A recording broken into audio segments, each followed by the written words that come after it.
Assalamualaikum warahmatullahi wabarakatuh. Let me introduce myself. My name is Zatra Mesal Matin. My NPM 2241063.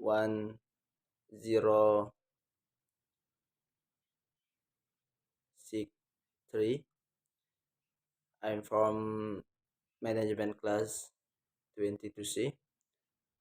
Di sini saya akan menjelaskan materi statistika yang ke-9, yaitu uji normalitas. Uji normalitas adalah suatu prosedur yang digunakan untuk mengetahui apakah data berasal dari populasi yang terdistribusi normal atau berada dalam sebaran normal. Distribusi normal adalah distribusi simetri dengan modus mean dan median berada di pusat. Distribusi normal diartikan sebagai sebuah distribusi tertentu yang memiliki karakteristik berbentuk seperti lonceng jika dibentuk menjadi sebuah histogram seperti pada gambar di samping. Distribusi normal merupakan salah satu distribusi yang paling penting kita akan hadapi. Ada beberapa alasan untuk ini. Yang pertama, banyak variabel dependen. Umumnya diasumsikan distribusi secara normal dalam populasi, artinya kita sering berasumsi bahwa jika mendapatkan seluruh populasi pengamatan, distribusi yang dihasilkan akan sangat mirip dengan distribusi normal. Yang kedua, jika kita dapat mengasumsikan bahwa variabel setidaknya mendekati terdistribusi normal, maka teknik ini memungkinkan kita untuk membuat sejumlah kesimpulan, baik yang tepat atau perkiraan tentang nilai-nilai variabel itu. Yang ketiga, menguji normalitas data kerap kali disertakan dalam suatu analisis statistika inferensial untuk suatu data satu atau lebih kelompok sampel. Normalitas sebaran data menjadi sebuah asumsi yang menjadi syarat untuk menentukan jenis statistik apakah yang dipakai dalam penganalisaan selanjutnya. Uji normalitas biasanya digunakan untuk mengukur data berskala ordinal, interval, atau rasio. Jika analisis menggunakan metode parametrik, maka persyaratan normalitas harus terpenuhi, yaitu data berasal dari distribusi yang normal. Jika data tidak berdistribusi normal atau jumlah sampel sedikit dan jenis data adalah nominal atau ordinal, maka metode yang digunakan adalah statistik non-parametrik. Uji normalitas digunakan untuk mengetahui apakah data yang diperoleh terdistribusi normal atau tidak. Dasar pengambilan keputusan adalah jika nilai L hitung lebih dari tabel, maka HO ditolak, dan jika L hitung kurang dari L tabel, maka HO diterima. Hipotesis statistik yang digunakan HO, yaitu sampel berdistribusi normal, dan H1, yaitu sampel data berdistribusi tidak normal. Ada beberapa cara yang dapat dilakukan dalam analisis normalitas data, yaitu Lilliefors, Kolmogorov, Smirnov, Chi-square, dan sebagainya.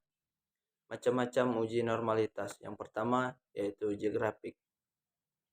Uji metode grafik adalah dengan memperhatikan penyebaran data pada sumber diagonal pada grafik normal P min P, plot of regression, standardized residual. Data dinyatakan berdistribusi normal apabila sebaran titik-titik berada di sekitar garis dan mengikuti garis diagonal, maka nilai tersebut normal. Yang kedua, Chi-square atau uji goodness of fit distribusi normal.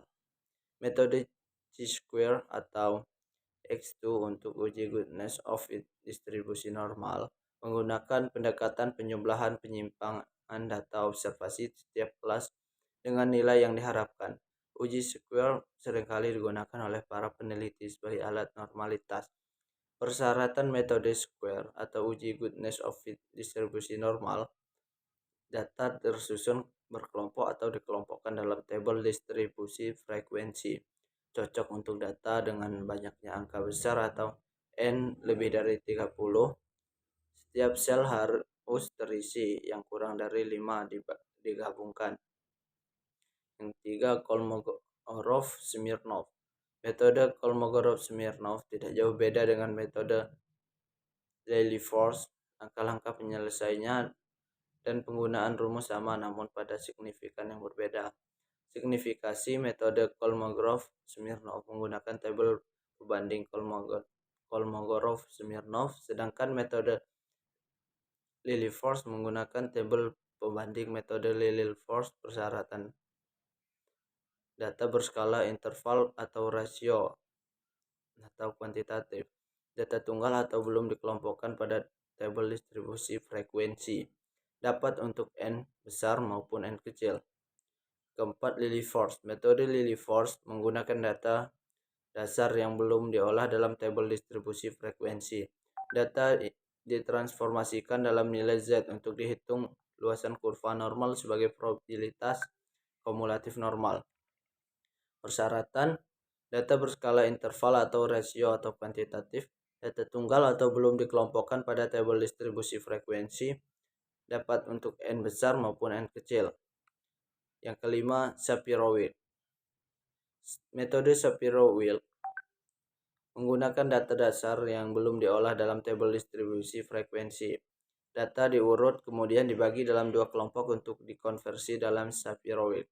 Dapat juga dilanjutkan transformasi dalam nilai Z untuk dapat dihitung luasan kurva normal. Persyaratan data berskala interval atau rasio atau kuantitatif, data tunggal atau belum dikelompokkan pada tabel distribusi frekuensi, data dari sampel random.